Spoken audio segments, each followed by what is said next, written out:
Hello and welcome to another Friday night edition of Practical Spirituality. I hope you've had a chance to sit with some of the discontent that's been brewing in your life, in your heart, with your egoic self or with your soul self. It could come either ways. But let's take our journey to the next level. Let's encounter anger today. Let's witness anger today. Let's understand anger today. So if you are here, say hello to me. I would love to see everyone who's joining in today. And I will give you a few minutes to just get settled, walk on in, take a few breaths, find your heart, get connected to yourself. Gently allow the eyes to relax and close. Observe your posture, whether you're sitting on a chair or on the floor. What is your posture telling you about how you are feeling in this moment? And in this space of awareness, you can make any corrections you need to make to your posture and then to your breath. Allow yourself to focus on your breath. Get to know its quality. What is your breath expressing to you today? There are so many messages that our body and our breath carries for us. It conveys to our location. What's my location now? My mental location, my physical location, my expressive location, my repressive location. Allow yourself to just tune into yourself. Long, slow, deep breathing, allowing the belly to expand. As you inhale, allowing the abdomen to contract gently, drawing the navel in towards the spine as you exhale. And just by doing this a few times, you will find yourself being a little more settled into your body and therefore into your life.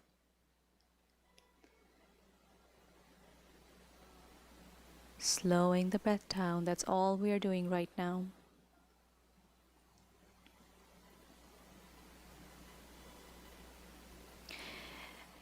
And with the eyes closed, allow yourself to gaze at the forehead. There's a screen on the forehead. Focus on the screen and observe what is getting projected on that screen now that you have slowed your breath down, you have connected with yourself, you've connected with your body. What is being shown to you on the screen of your mind? What are you feeling today? What do you need to express to yourself or to the world or to someone in your life? Check in and see if there's something that needs to be expressed that either you're not allowing for that expression. It feels contained, captured, prisoned within yourself, in your own heart. Or is it something that is pushing against the walls of your being, wanting to be spoken? See if you can feel any of that for yourself today.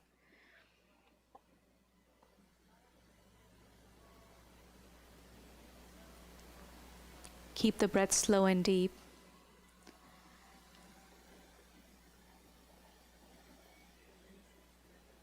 Feel for any agitation.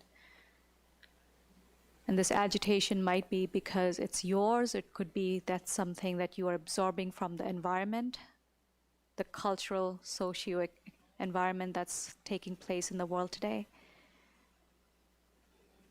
Whatever it is, whether it's yours or somebody else's or the collective human agitation, check in. What is your relationship with that? How are you experiencing it? Where are you experiencing it? in your body? Is it in the abdomen? Is it in the chest? Is it in the shoulders, throat, head? Where do you experience it? Keep slowing the breath down a few more seconds.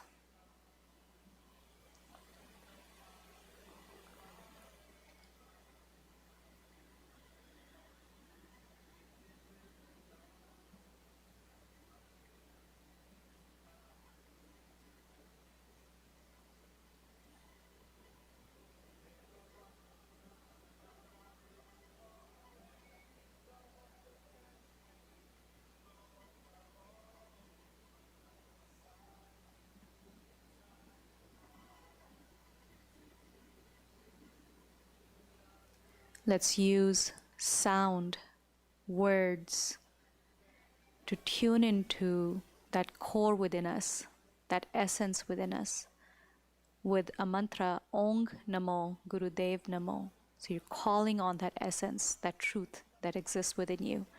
Then we can reconcile everything that's taking place in your life against that truth.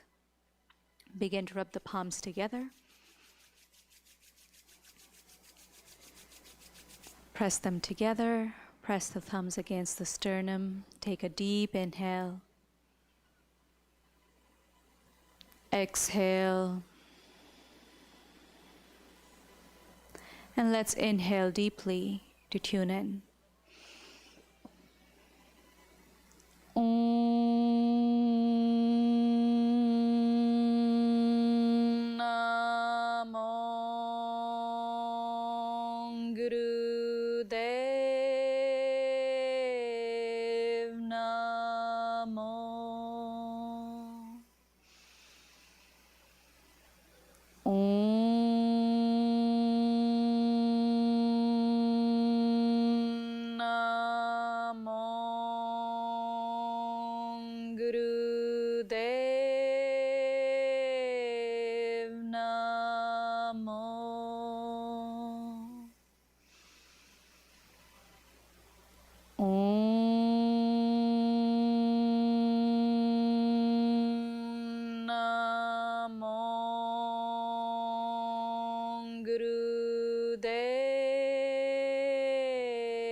Inhale deeply. Suspend the breath. Keep your eyes closed. Now very gently exhale. Relax the breath and open your eyes.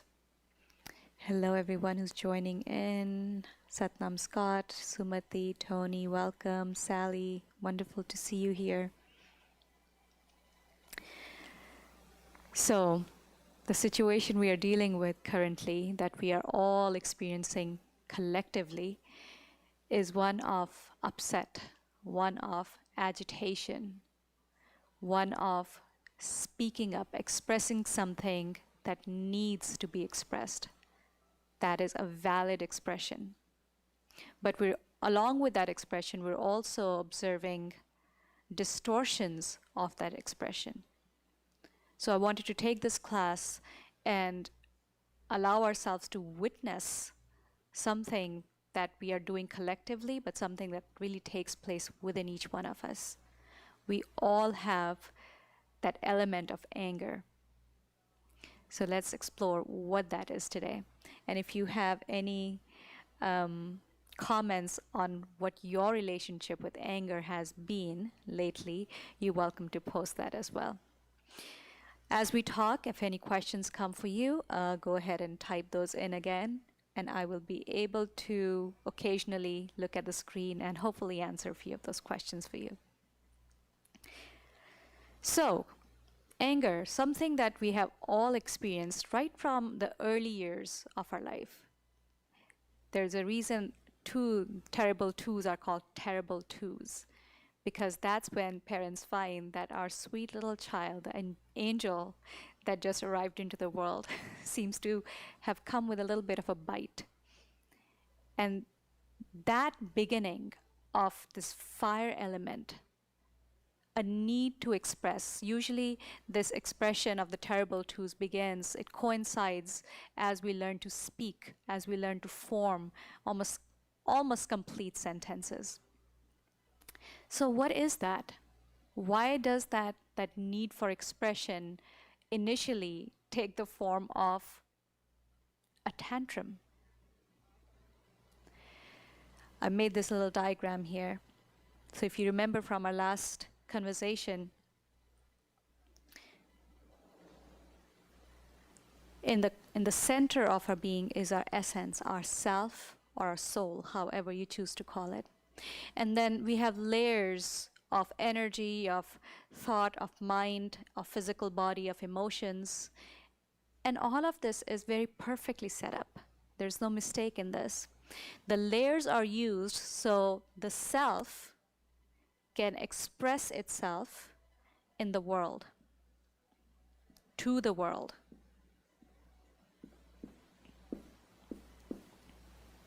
The self has a need for expression.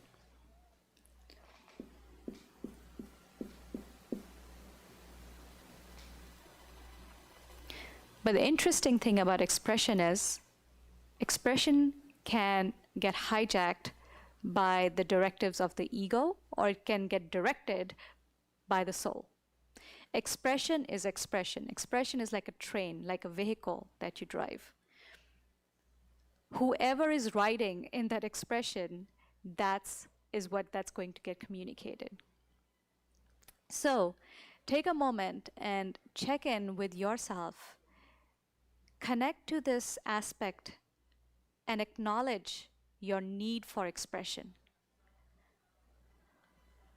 And check in if your soul is what normally is expressing through you, or are they a collection of whims? Which is what happens that when our self begins to come into the world, the first thing it encounters is our ego, which begins to develop at the same time around the terrible twos, which means our individuated sense of self begins to develop as we begin to understand the world through our senses. So this is where the fun game begins.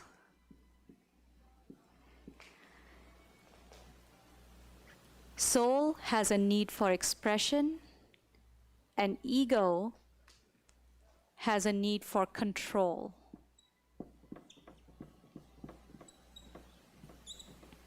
Now these two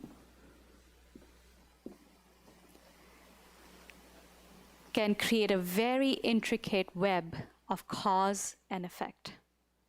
Our need to express and our need for control. So I'm going to pause here and let you check in with yourself. This is something we don't normally observe about ourselves.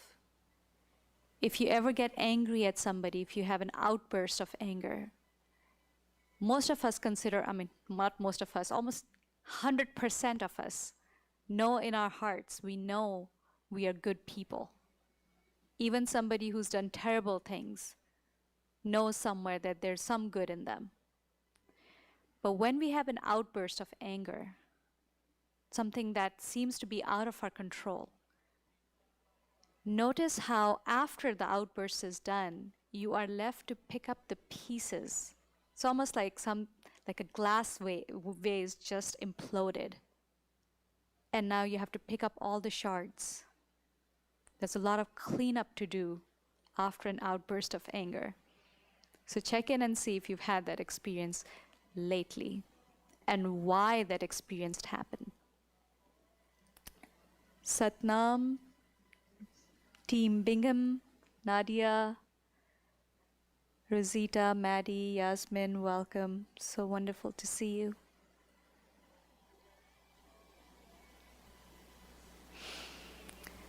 So, what do you think? Soul has a need for expression.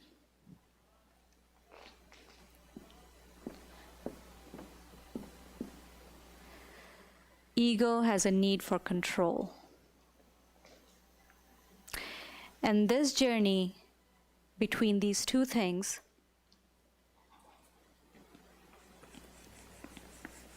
takes you on a roller coaster ride of evolution.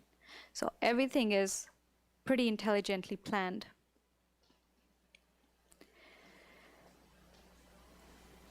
How your maturation takes place, your mental maturation from the age of 2 all the way to adulthood, how your emotional maturation takes place. You will notice, based on your growth process, based on your developmental process, this relationship between expression and control also continues to change. But along the journey of our life, from being a toddler to being a teenager to a young adult to being a full-grown adult, all the way till our old age, through this entire time, the nature of what we call our expression and control and the relationship between them continues to change, and it must change. When it doesn't change in a timely, appropriate manner, this relationship can get very distorted. What we are dealing with in the present day world is an expression, is an outpouring of something that had been repressed. When the soul of a human being is not allowed to have its natural expression, natural freedom of physicality, of emotionality, of survival, of validation, that can create such a distortion that ultimately blows up the way we are seeing it now. But what that does, what that blow up does, depends on how it's directed. All right, let's go through a few terms and see if they resonate with you.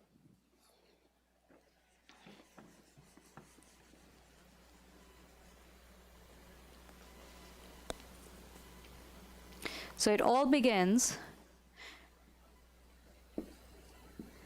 with the need to express. If, like I said, there is not a healthy expression of, there's not been a freedom that has been allowed of expression, you can think of it in the life of a child, or you can think of it in the life of a race or a culture. You can think of it in the life of your talent, your gifts. You can think of it in terms of a whole nation.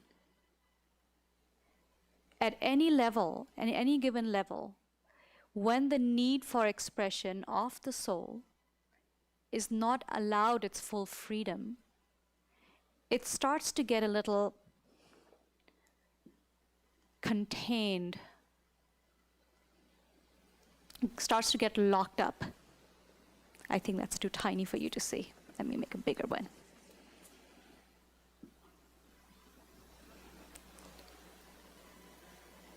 There's a boundary that gets set up around it. For those of you who are parents or have seen children being parented at home or even at school, you will see one of the first things we teach them is self-control. Self-control of expression. That creates a little boundary around us. That boundary is important. It's essential. This is where the ego is actually doing its job in a very, very reasonable way, in the optimal way. Now that boundary that gets created, we all have to create. We have to learn how to control that self-expression. But if that self-expression is starting to get repressed, we are getting denied our basic human freedoms, then this boundary starts to become a prison wall.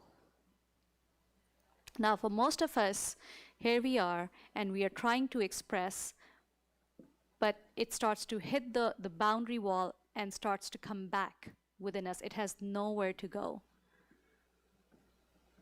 So all our expressions, or most of our expressions,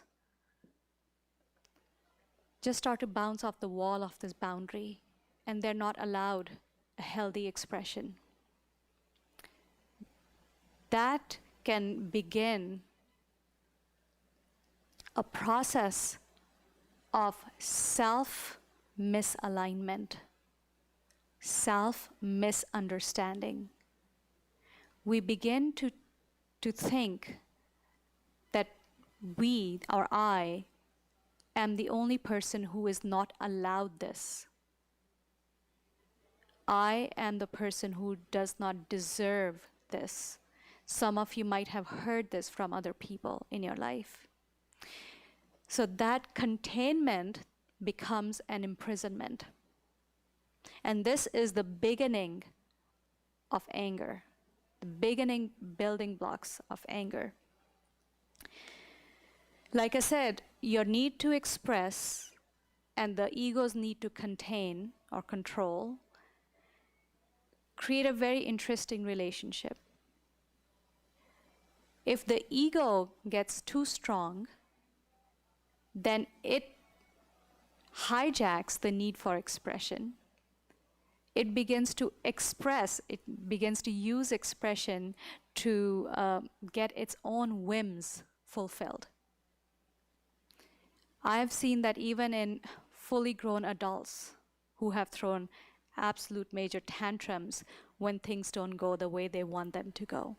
I still see that today in the COVID situation, where adults act like children because they are not getting what they need, what they think they deserve to get. Sometimes I tell people there is no template on maturity. Our world is filled with adult children. And each one of us has that in varying proportions. Let's pause for a second. Close your eyes once again. Check your relationship with your own whims, places where your egoic self throws tantrums. We talked about discontentment last 2 weeks. Check how or when does that discontentment create a tantrum within you. And that tantrum itself is a need for expression.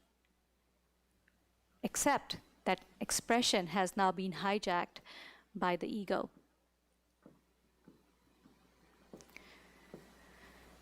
It's a slow, subtle process.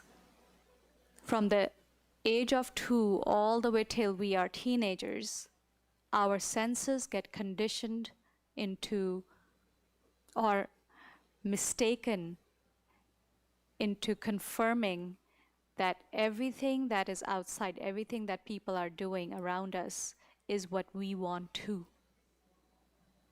And that is the disconnection with the real self. Now your expression is not carrying messages from your real self, it's carrying messages from your egoic self. Any place you feel a sense of scarcity, that vacuum that we spoke about last Friday, you can also use expression for that. You can also use containment for that. So for all of this very complex web of thought processes that's taking place within you, do you have a healthy sense of self-expression? And that will underline, that will create the foundation of your relationship with your anger. Satnam, Kate, welcome. Let me know if this is making sense to you. If you were here in class, I could see your faces and tell if this is making sense to you. But let's check in with this part of you, the containment or the repression. If it is simply a boundary, a healthy boundary for your expression, you are aware of the environment you are in and you say, okay, this is not the right time to express this. Right time, right place, right time, right person, right environment. That is a healthy boundary. But if over time you have either been told verbally or non-verbally, that you are not allowed, your expression isn't valid, it isn't important, then that self-expression begins to start to get locked in within the boundaries of your egoic self. This is when it starts to become self-destructive.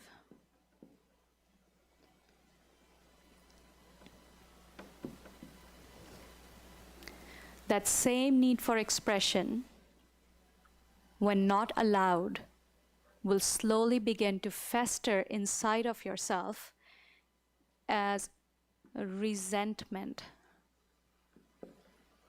You can begin with resentment about a very tiny little thing, something you don't have control over, or something you have control over, or somebody else in your world has control over, but they're not allowing it. They're not giving you that freedom. This resentment builds over time, one little drop at a time, one little drop at a time. It trickles in. And this resentment slowly turns into an upset.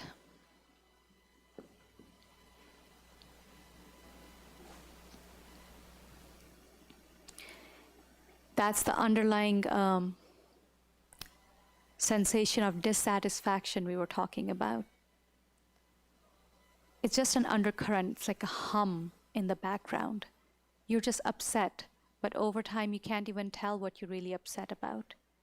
But you then seem to reflect that upset on anything that is going wrong in the world. That becomes an avenue for expression where you yourself cannot express in your own life what's causing the upset for you personally. So this is a very reflective process. Wonderful. Thank you, Tony. Thank you, Scott. All right, let's take a few steps further. I wish I had a bigger board.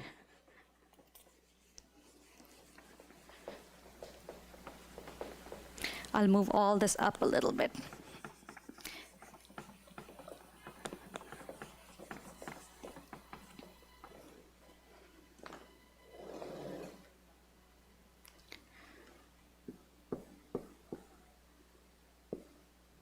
Need for expression that can get hijacked by the ego or not. Resentment begins to fester, that creates the upset. Upset slowly begins to transform into frustration.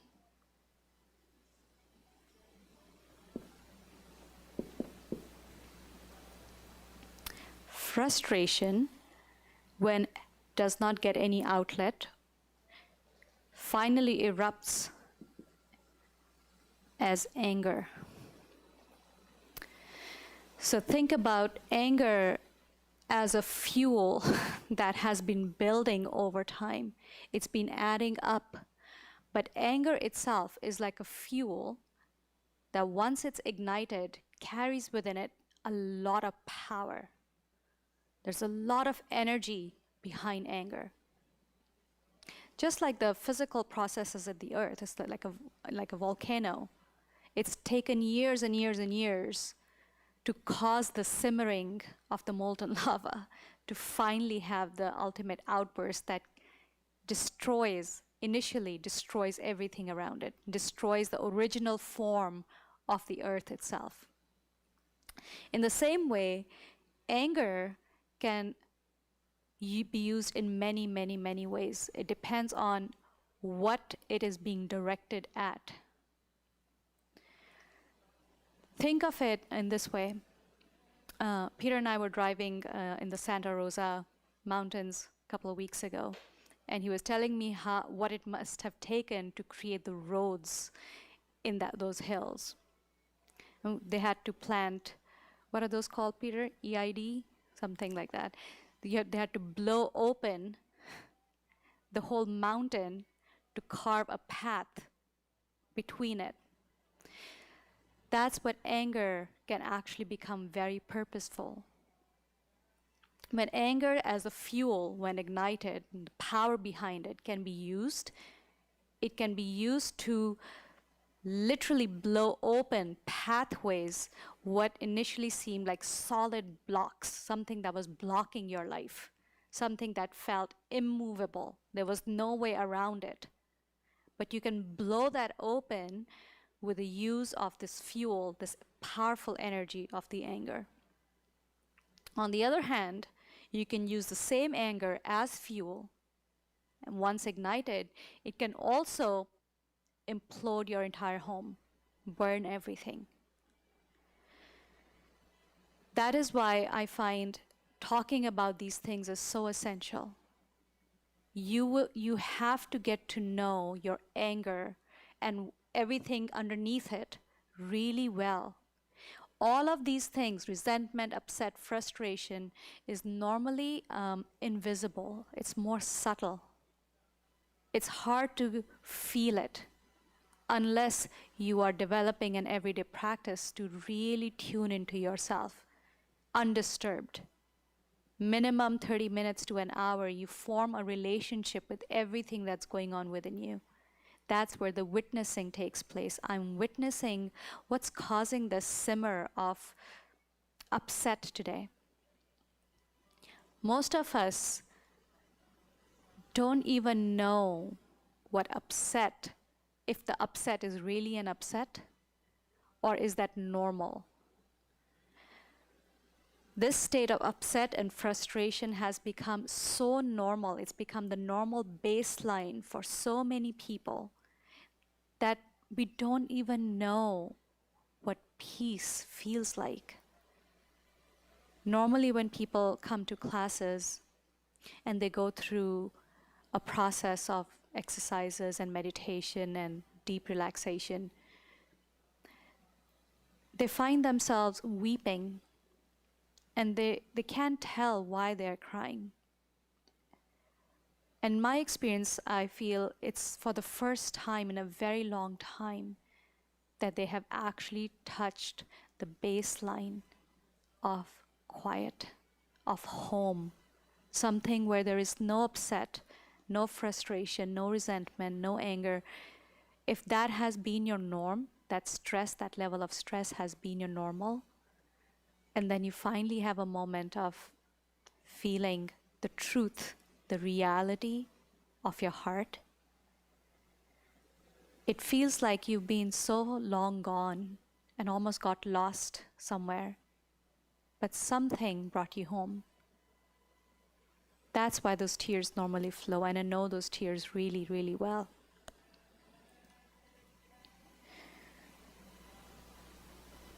So Tony says, anger arrives within me when I witness minority groups, including myself, mistreated.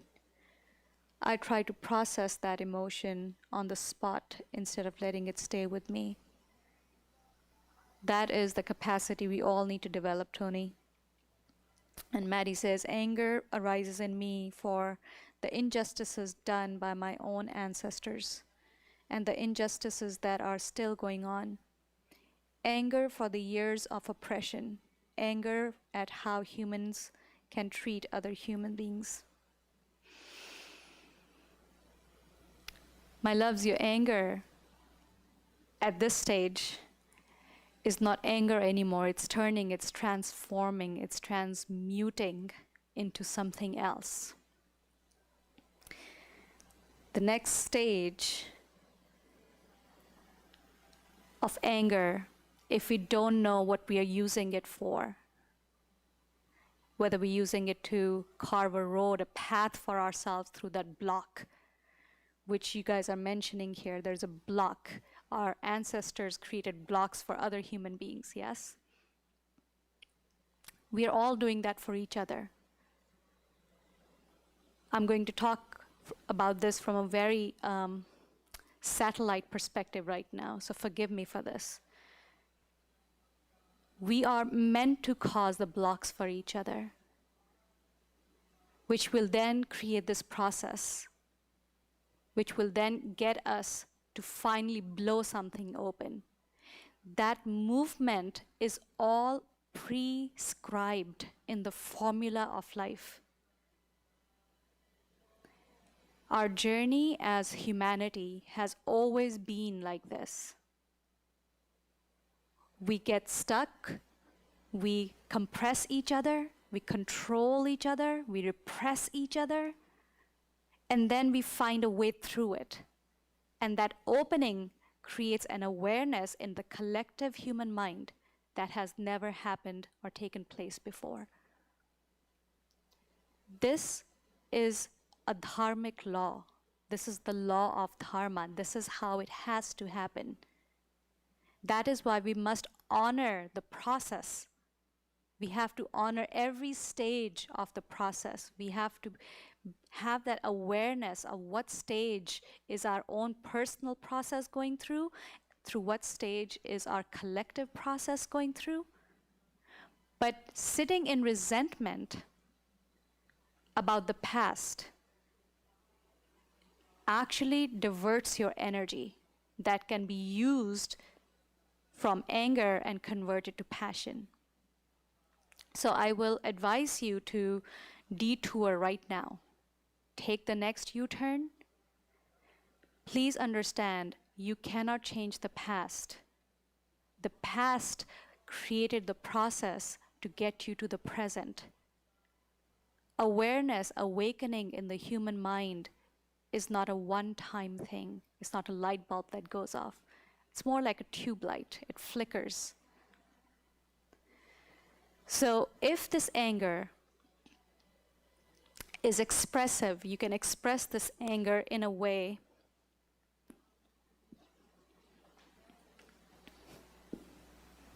so let's see, here's what's been building in you,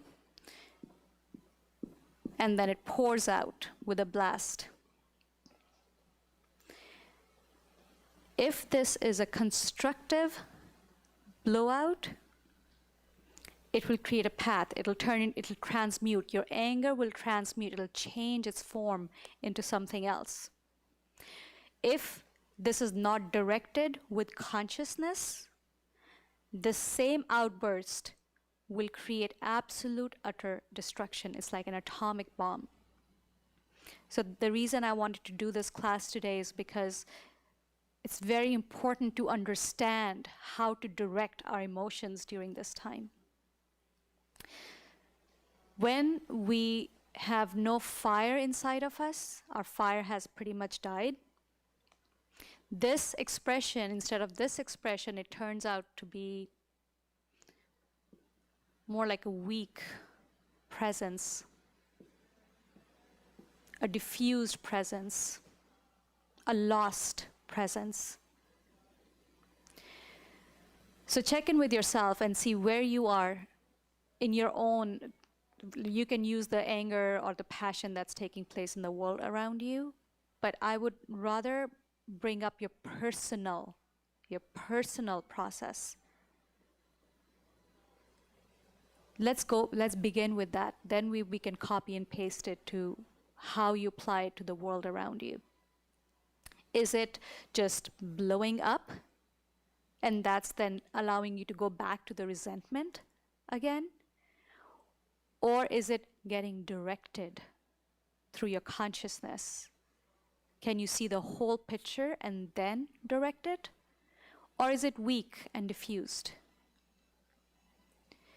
For anger to get built up within us, this journey is important because it builds up the fire in our belly. It activates our fire element. We all are built with a fire element. It's something that is planted in every one of us. But if we have been very repressed, then it can get very diffused as well. Or if you've just been adding fuel to it over time, no opening, no direction, it can become very explosive as well. I'm sure a lot of you have experienced people in your life who could not control their anger, especially as children. Notice what the repercussions of that was. Notice how deep that scarring goes. when someone around you has no control over the direction of their anger.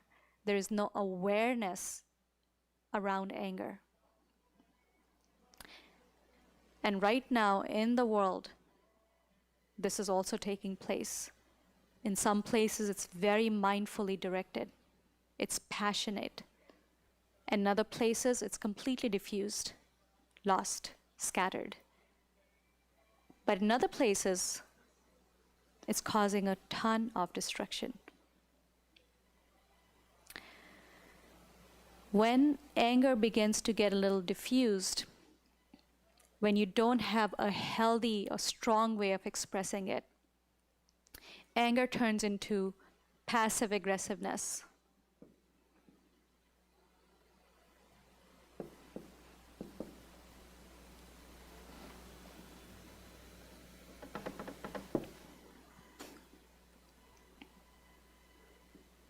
It turns into manipulation.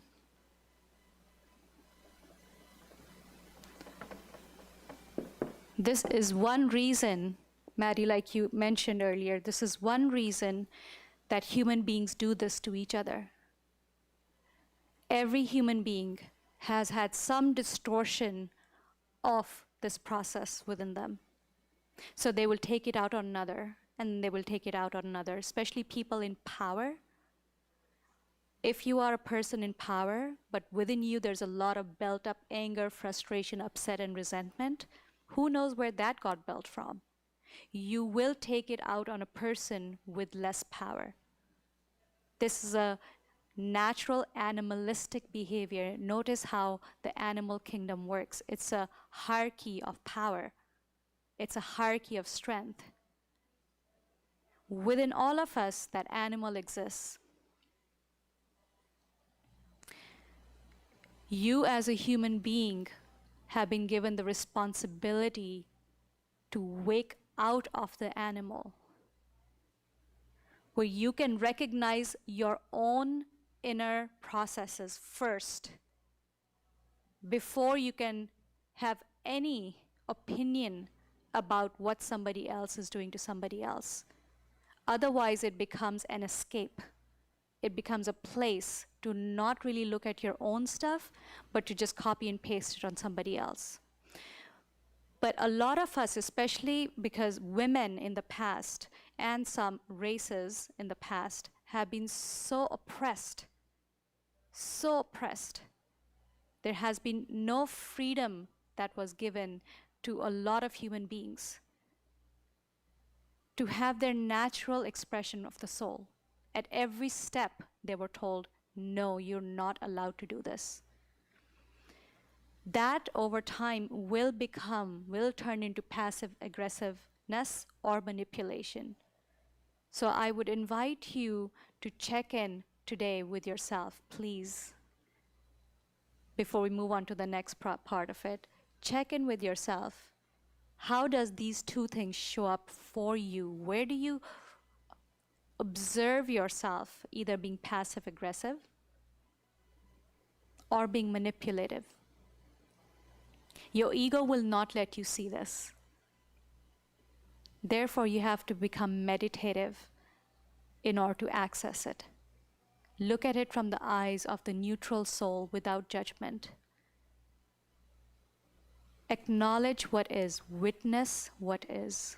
So just close your eyes wherever you are sitting. You can scan just the last 5 years of your life.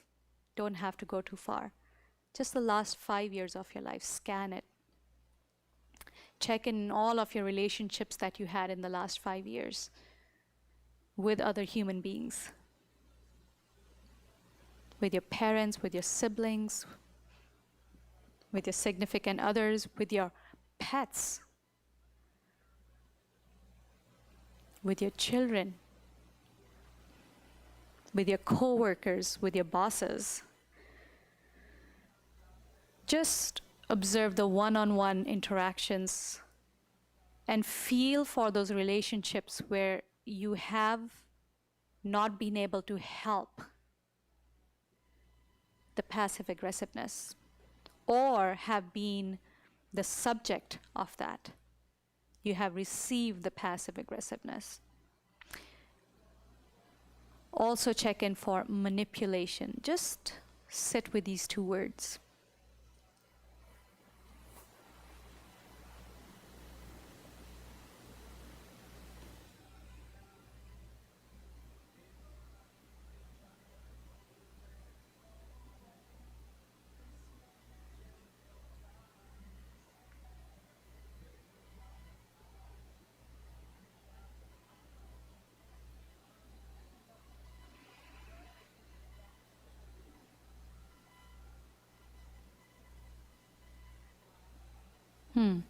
What did you find? What did you observe?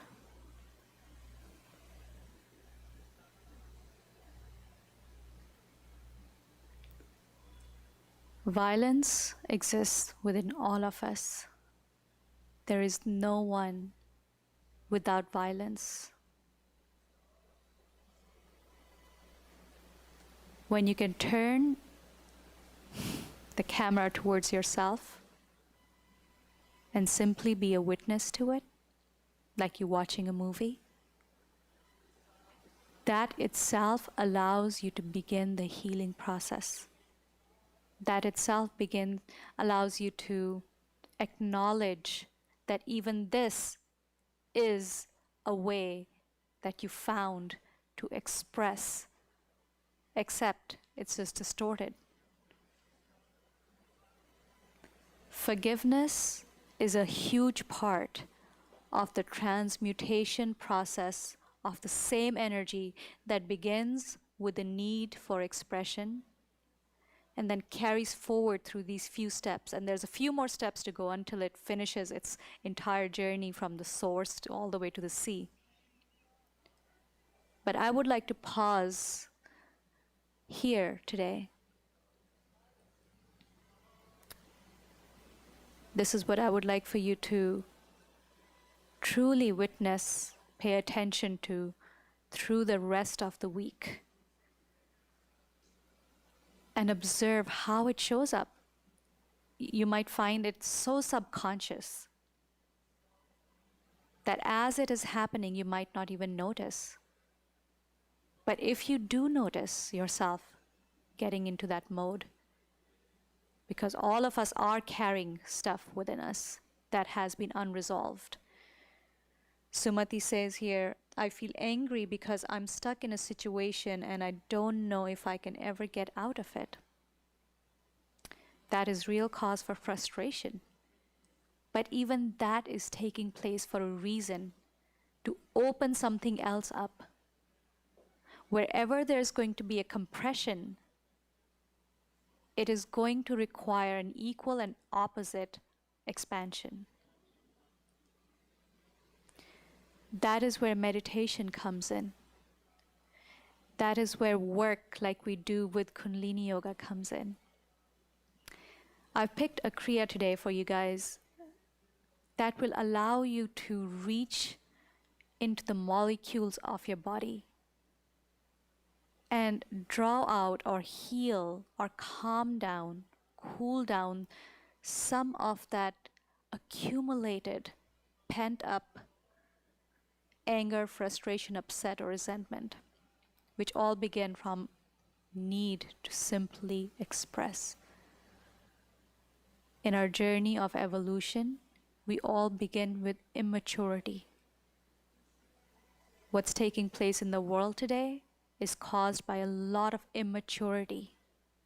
People who had a lot of this, had no expression, used their power over someone who was powerless.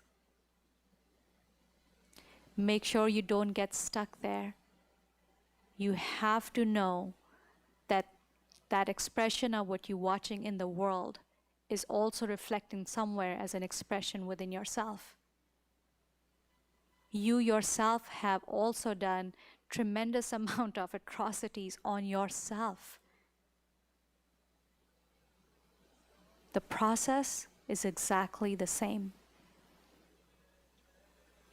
So sit with that, just journal, write something down that's coming to your mind, share it with me over here if you want.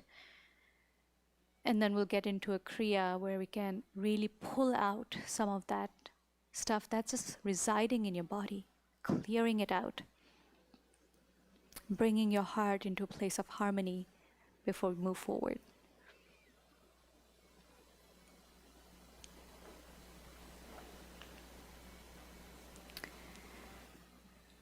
All right, come sitting up.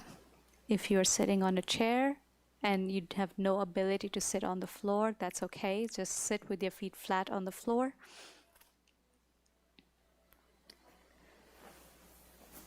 And let's use a modality like Kundalini Yoga and meditation to just check in if it is possible to undo some of the stuff that we have accumulated unknowingly.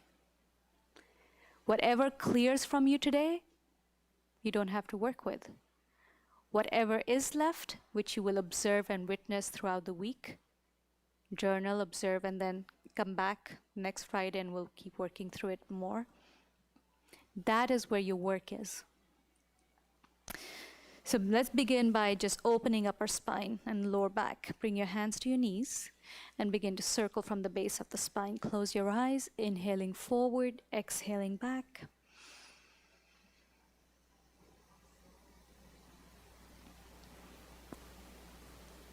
Inhaling forward, exhaling back.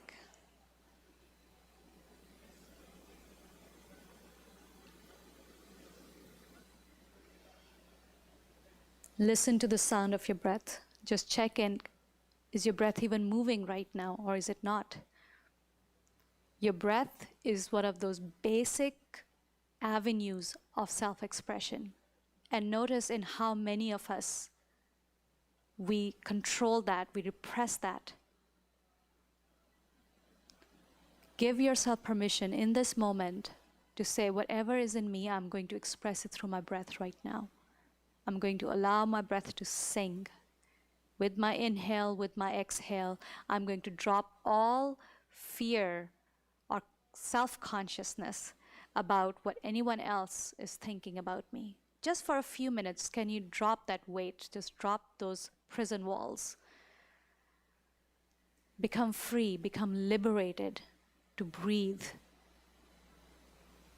That is one of the most amazing tools you have at your disposal to begin to heal and let go of the stuff that's eating you up from the inside.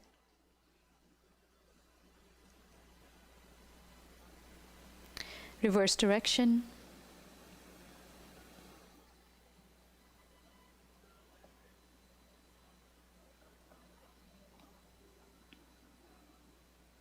Keep breathing deeper and deeper. Hear your breath.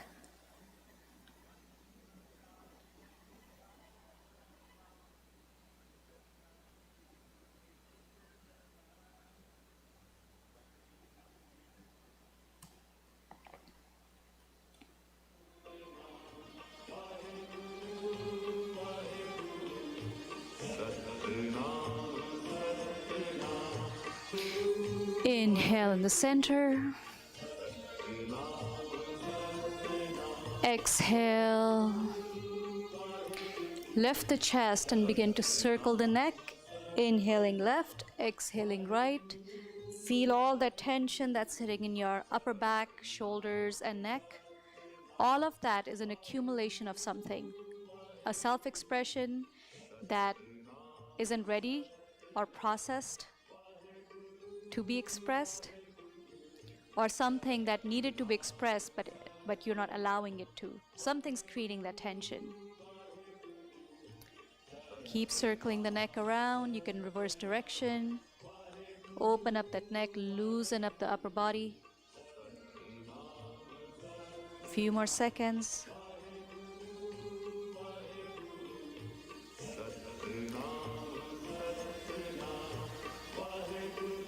Inhale in the center. And exhale.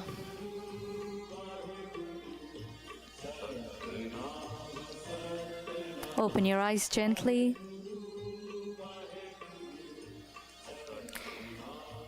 Throughout this Kriya, we are practicing a breath pattern, and it's called Sitali Pranayam, which means for all of the exercises, the way we are breathing, it's going to be through a rolled tongue on the inhale.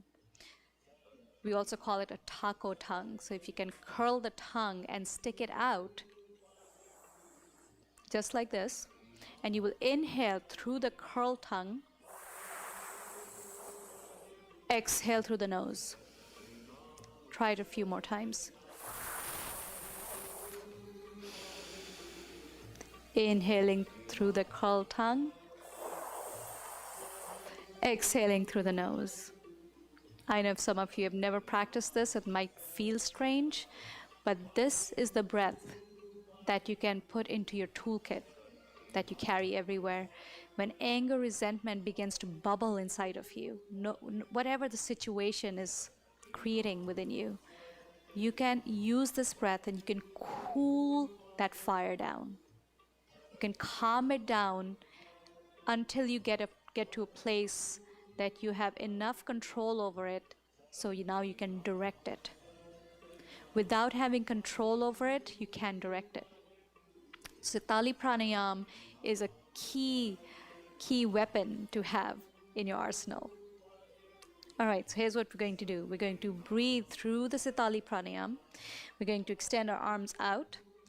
We're going to raise them up 90 degrees and then exhale down. Inhaling through the curl tongue, bring the arms at 90 degrees. Exhaling back down, parallel to the floor. Palms are facing up. Let me give you a rhythm.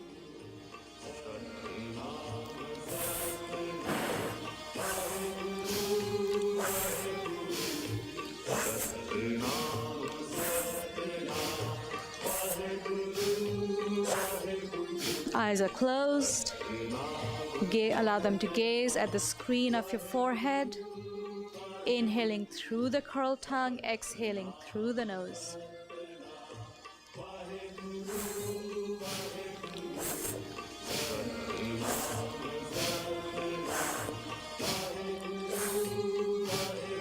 As you go through this exercise, this one is designed to actually pull up some of that upset, some of that anger, some of that resentment or frustration that's sitting within you, that hasn't yet become visible. It's passive. It's just hanging out somewhere, some corner. Doing this exercise will frustrate you. It'll cause you discomfort, and the discomfort will then call on all of its buddies. All of that other angers and other resentments will also start to show up. And that's what we want. Keep breathing through the tongue, inhaling as your arms come up, exhaling as the arms come parallel to the floor. A little bit of heat will build up in your body.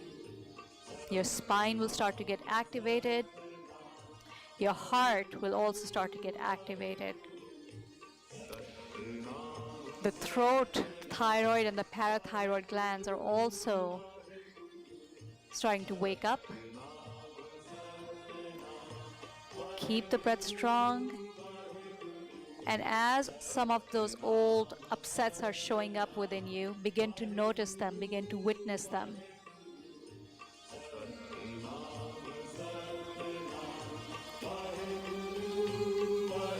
This is where your journey begins.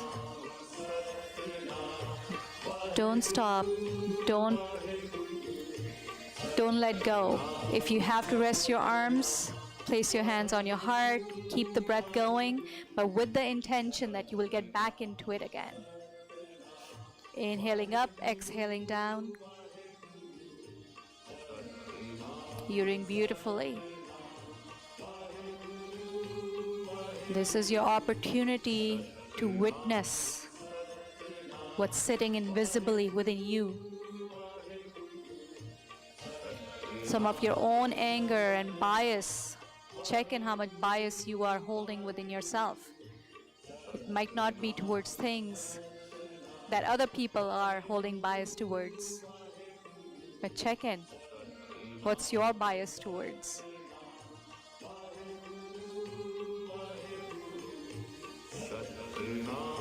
What is it that you haven't been able to create compassion for within yourself? You could be biased against your own self. You could have hate towards yourself. Bring that up. Come on, welcome it. Welcome it. Make the breath stronger.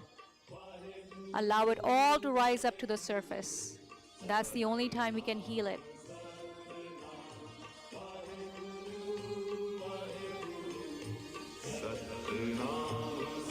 Last few seconds. Give it your all.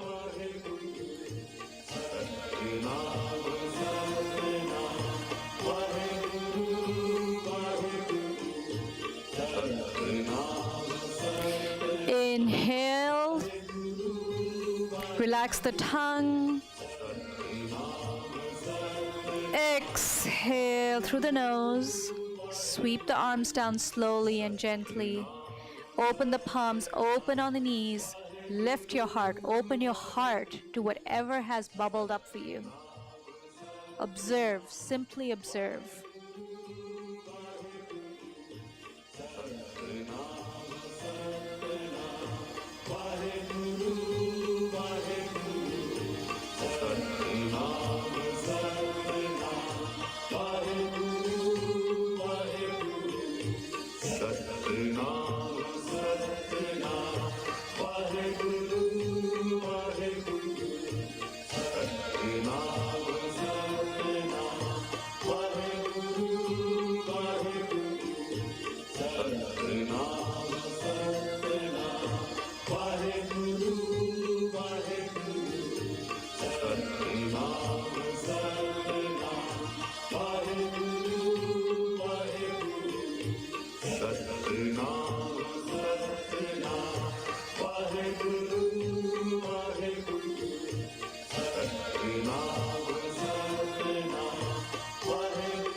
Inhale. Exhale. And place your hands on your shoulders, elbows back. Chest is lifted, chin is slightly drawn in. You're going to twist with the same breath. Inhaling through the rolled tongue as you twist left. Exhale through the nose as you twist right. I know it's a little complex. Inhaling through the tongue on the inhale. Exhaling through the nose on the right side.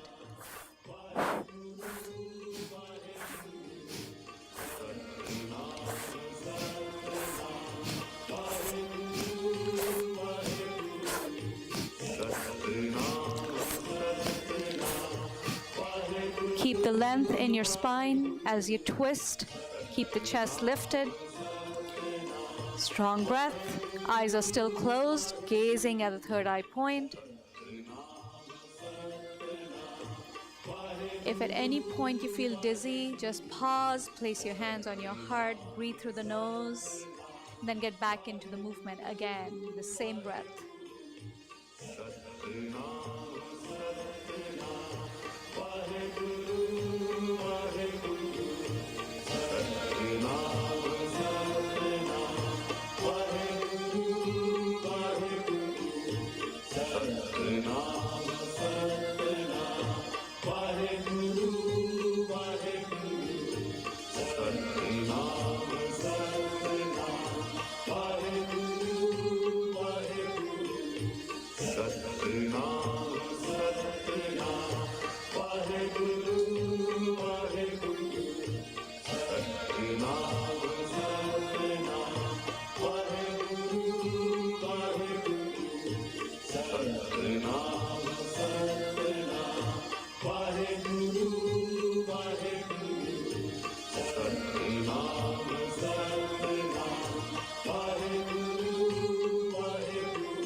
Continue to become aware of what's taking place within you emotionally, the layers of the mind, the layers of your energy. That's what Kundalini Yoga is so good at. It can get you in touch with all those layers. That is why the healing through the Kundalini process is so rapid. It's so almost magical. Don't let your mind drift off anywhere. Don't especially let it go towards any complaining. No complaining about anything. draw your attention inwards. Look at everything, even where that complaining is coming from. What is causing that complaining? Just witness it without judging it.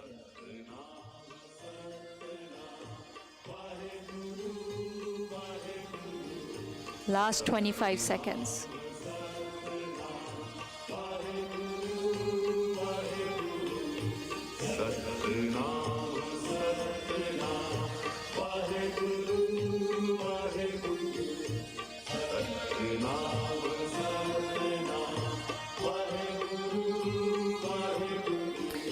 Inhale in the center. Apply a root lock. Draw the rectum, sex organs, navel in and up. Hold, hold, hold. Just observe. Exhale, relax the arms down. Open the hands on the knees. Open the heart, eyes are still closed. And just breathe here. Allow the belly to move out on the inhale and in on the exhale.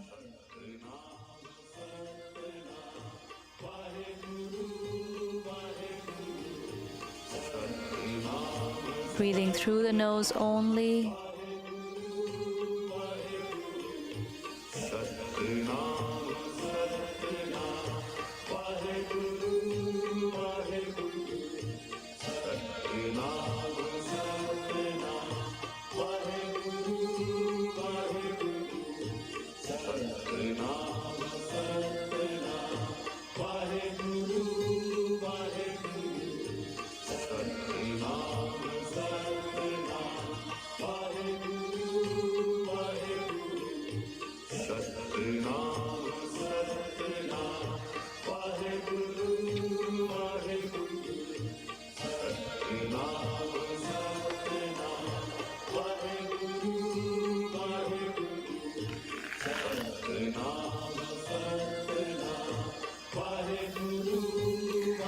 All right, slowly open your eyes and I can demonstrate the next posture for you. In this posture, you will breathe through the rolled tongue in both positions, the inhale as well as exhale. So that's all you're doing, breathing through the rolled tongue throughout, on the inhale and exhale. This time, you're going to cross your legs. You can also come into full lotus if you can, which means you can place both your feet on top of the opposite thighs. It's not important for you to be in this, but if you can, it'll really creates a nice balance for you. Otherwise, just sit in easy pose as you are. If you are on a chair, you just hold on to your knees and allow yourself to visualize that you're rolling on your back. All right, here's what you're going to do. You're going to roll all the way down onto your spine and then rock yourself forward and bring your forehead to the floor. So you're rocking all the way down and then forward all the way while breathing through the curl tongue. Back and forth on the spine. Make sure you have a soft cushion underneath your spine, a yoga mat or sheepskin or blanket.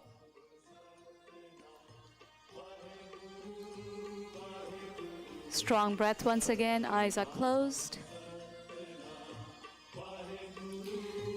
This begins to balance the energy throughout the chakras. So wherever there's an imbalance, it'll begin to balance through the spine and the breath. The breath is going to begin the cooling, the healing process. Just dedicate yourself to the posture without questioning, without complaining. Back and forth on the spine, all the way down to the shoulders, and then bringing the forehead as close or touching the floor.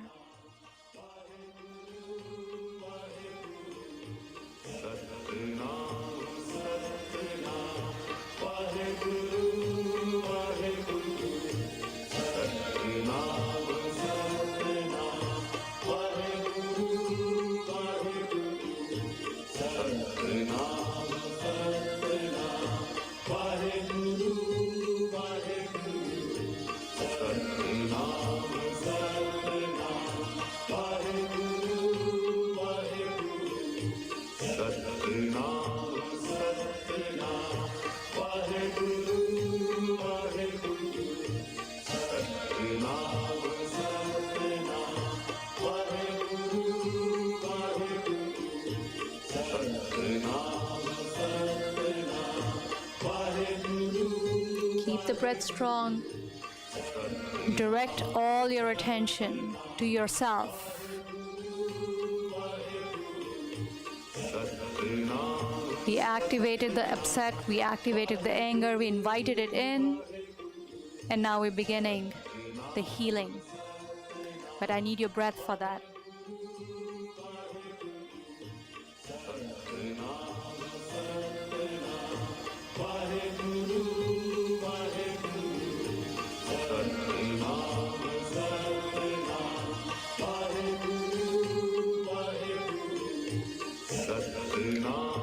Last few seconds.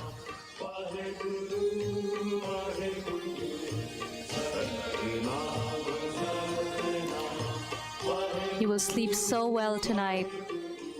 Promise you.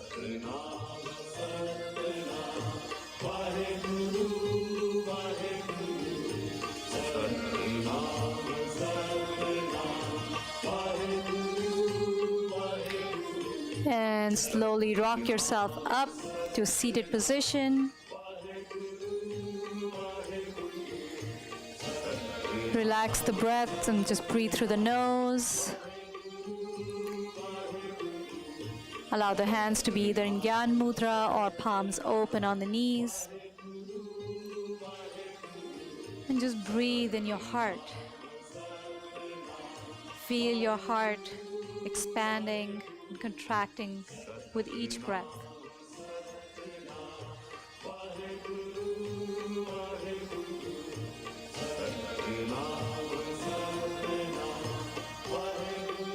Just like that, you are in connection with your center, with your essence that exists in your heart space. So feel your breath at the heart. Allow that full expression of expansion and contraction that the heart needs. Notice even the heart has to work with duality. It's not just all about expansion all the time. It's expansion and contraction. The same process is embedded in all of our psyches. The same process is embodied in nature. This is why ancient seers and yogis would laugh at the idea of good and bad. And they would call it all, it's a play, it's perfect. The contraction and the expansion, the light and the shadow. In the play of these two, we can allow our awareness to grow. We can allow our consciousness to grow. That's what it takes, the ebb and flow, to open up our consciousness. But the moment you start labeling anything as good, bad, right, wrong, you have just gotten lost again. Keep that breath aware, present. And now bring both your arms up to 60 degrees. Keep your elbows very straight. You're welcome to sit on a pillow or bolster for this one.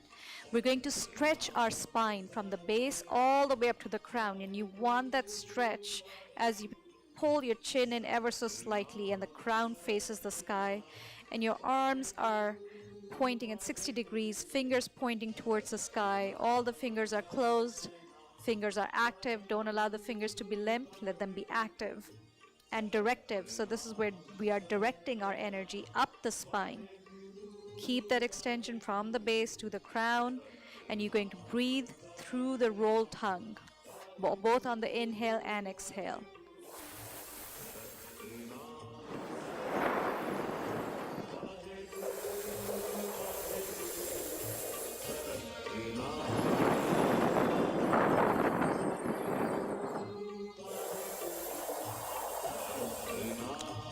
If you feel yourself drooling a little bit, that's normal.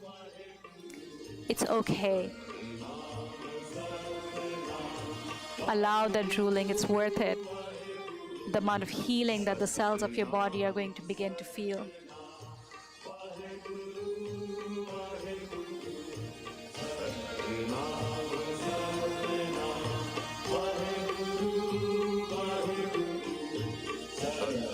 Keep that stretch, elbows straight.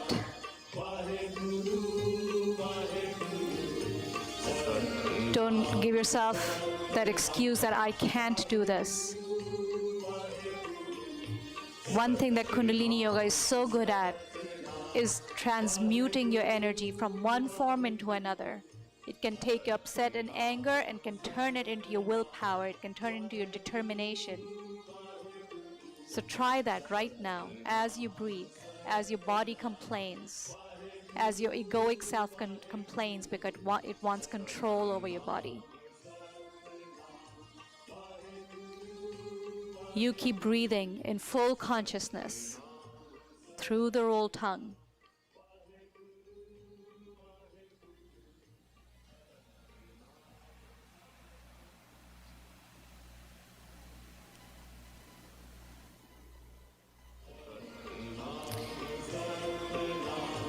Keep the breath going, and you're going to bring the arms down about 45 degrees. As you bring the arms down, also turn the palms down 45 degrees, and then bring them back up to 60 degrees with the palms up. So you're turning your palms down as the arms move down, turning the palms up as the arms move up, breathing through the rolled tongue again.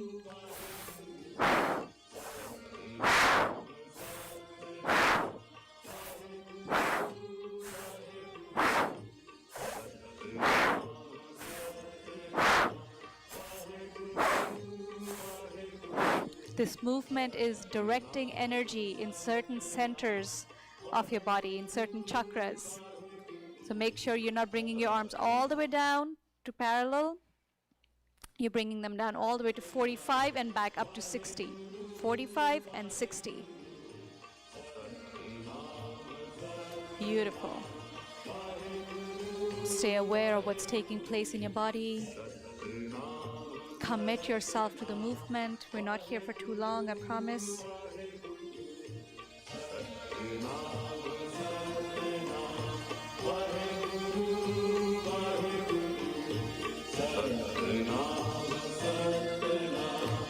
Transmuting the energy from the lower centers, the lower chakras to the upper chakras. It takes work. Just keep up. We're almost there. Commit, commit, commit.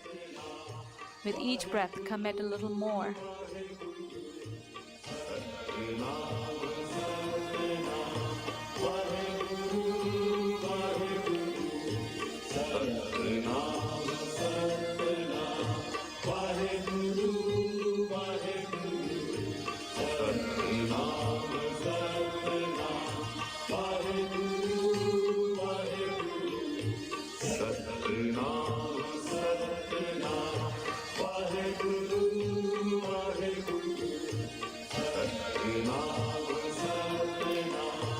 Inhale up, raise both the arms up to 90 degrees. Interlace the fingers, turn the palms up, stretch up as tall as possible, apply a root lock.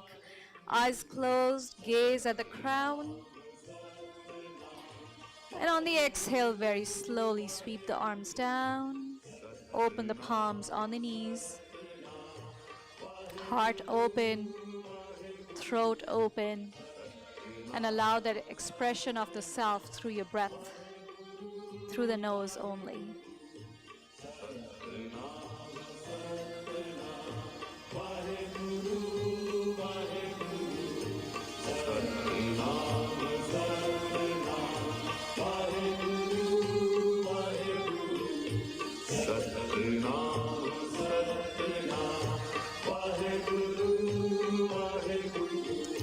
And now very slowly come onto your heels and place your forehead on the floor with the arms by the sides in baby pose.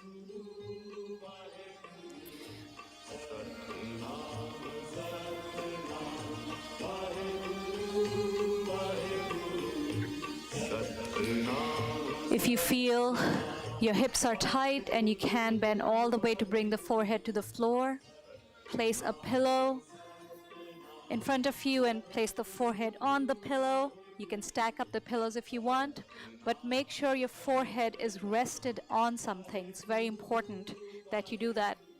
If you are on a chair, Once again, place a few pillows on your thighs and bend forward from the base of the spine and let your head rest on the pillows as well.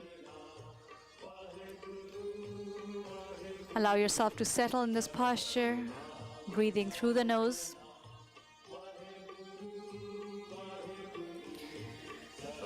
I'm going to suggest another breathing pattern for you.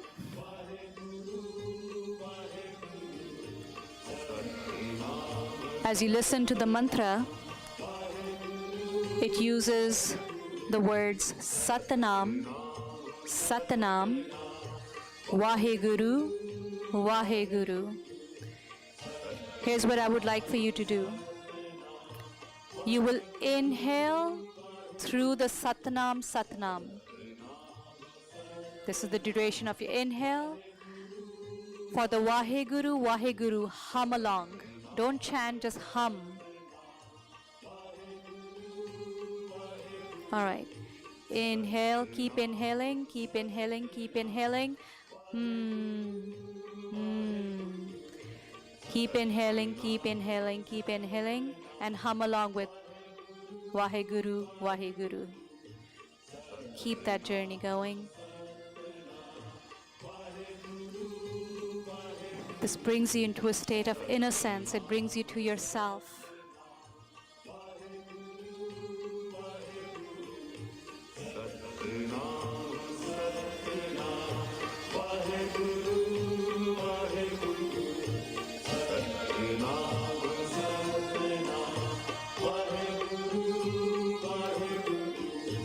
Inhaling, keep inhaling.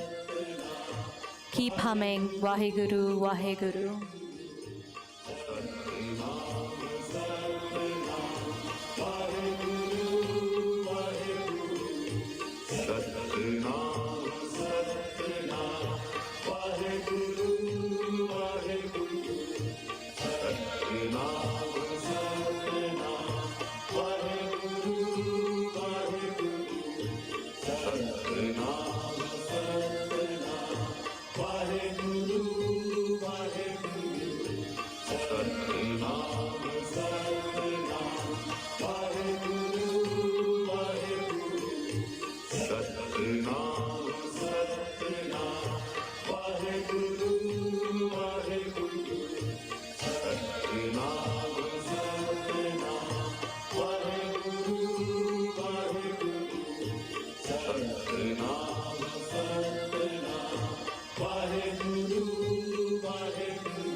Please inhale deeply through the nose. Exhale slowly through the nose. Just stay here, breathe for a few more moments. Natural breath.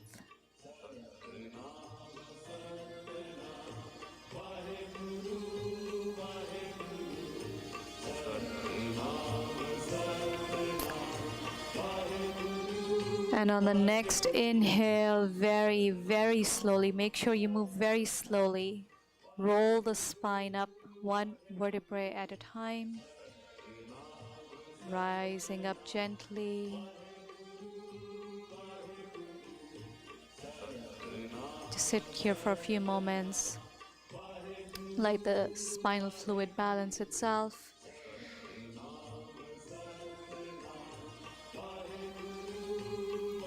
And then staying on your heels. If possible, if it's not possible for you to sit on your heels, you can come sitting cross-legged, or you can sit on a chair, but make some room behind you so you can tilt back and tilt forward. Sitting on the heels, placing your hands on the knees, lift the chest, and allow yourself to swing back about 30 to 60 degrees, and then forward 30 to 60 degrees. Inhaling, exhaling. Inhaling back, exhaling forward. Move with the rhythm of the mantra.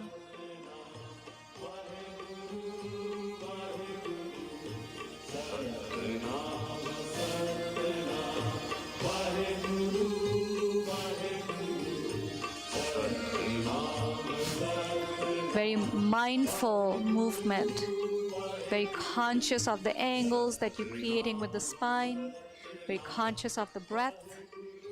Inhaling back, exhaling forward. But also allow yourself to feel in this rocking, that sense of feeling rocked into healing, almost like you're rocking yourself into a place of composure, into a place of peace.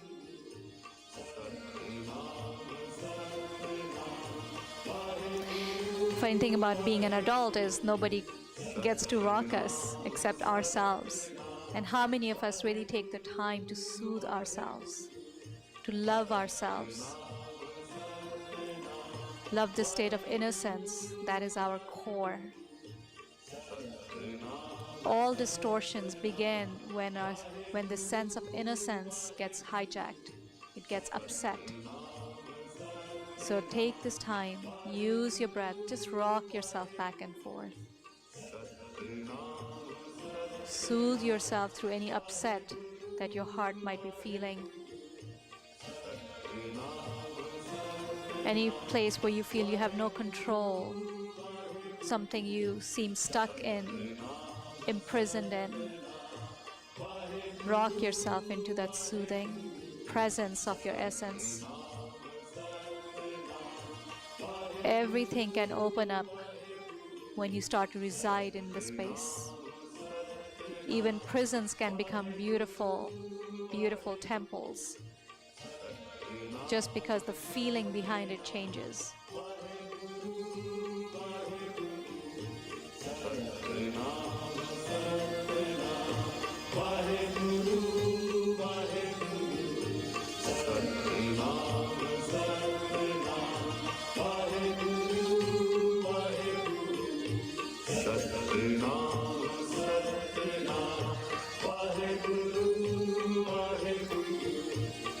Inhale, center.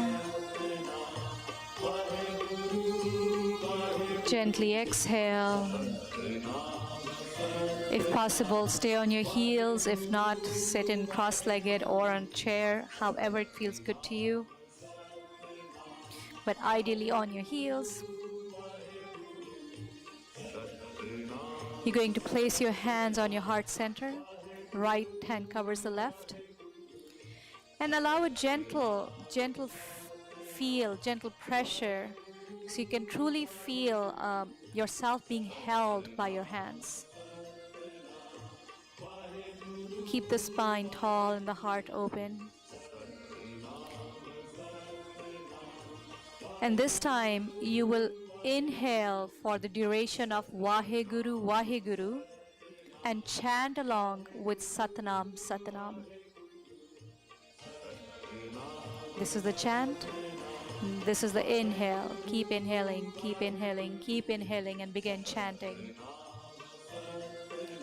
And begin the inhale and begin the chant.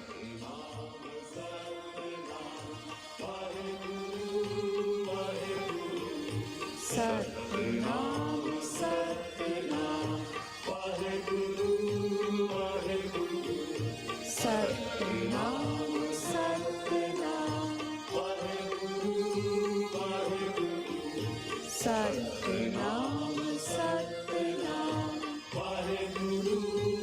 Make sure your ears can hear the Satnam, the hissing sound of the S. This sound is said to connect you to your heart, to your core.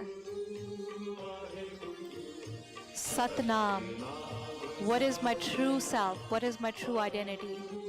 That's where I want to be. So just call on that. Don't hesitate. Take this opportunity, please.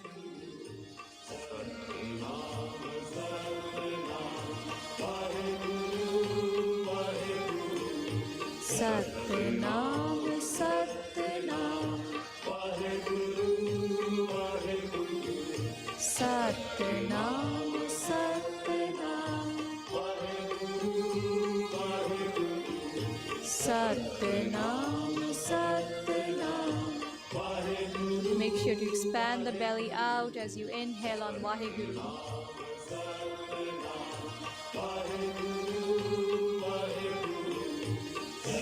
And you will feel a circular motion of energy going from your abdomen to your heart, from your heart to your abdomen.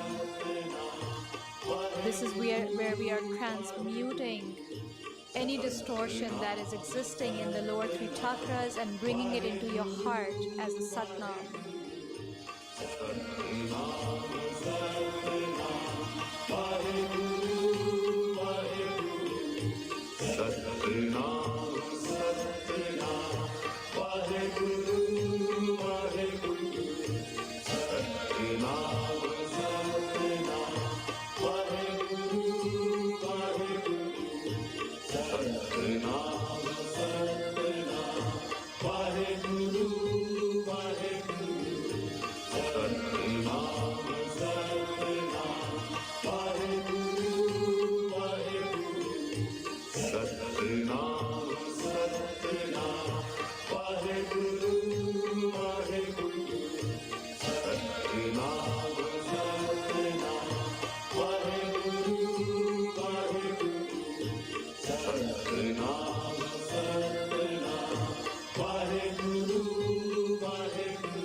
And finish the last round. Take a deep inhale.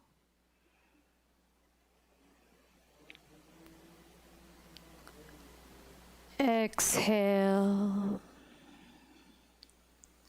Just sit with yourself in silence for a few moments and check in with some of the things that had showed up for you at the beginning of the exercise set. Check in if any of that is still showing up or has something naturally healed, expressed itself, and left you already. Sense how you feel in your entire body. Sense how you feel about your life right now. Even with everything as it is, no other components have changed except you. That is your power. If you can transmute your emotions and your energy, then you change your reality. You change the experience of your life.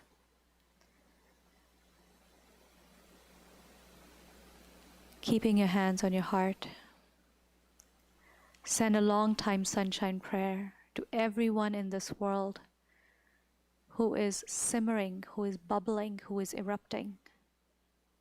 Just from this place of calm centeredness, this place of sweet healing that you feel, send this prayer out, almost like send tendrils of this healing to anyone that comes to your mind, or even a collection of people that come to your mind.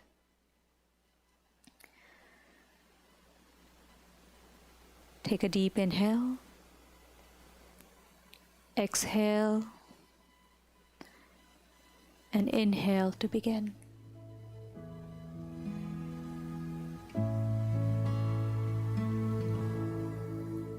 May the long time sun shine upon you and all us around you, and the pure light within you guide your way on. May the long time sun shine upon you and all us around you, and the pure light within you guide your way on. May the long time sun shine upon you and all us around you, and the pure light within you guide your way on. Guide your way on. Guide your way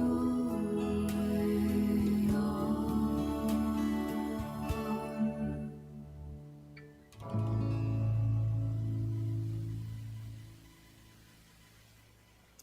Take a deep inhale, exhale, rub your palms together and bring them to your face. Bless yourself, and through yourself, bless the connected web of humanity. Vaheguru. If any of you have not yet had a chance to try the online classes, I urge you to please make this practice a part of your daily life.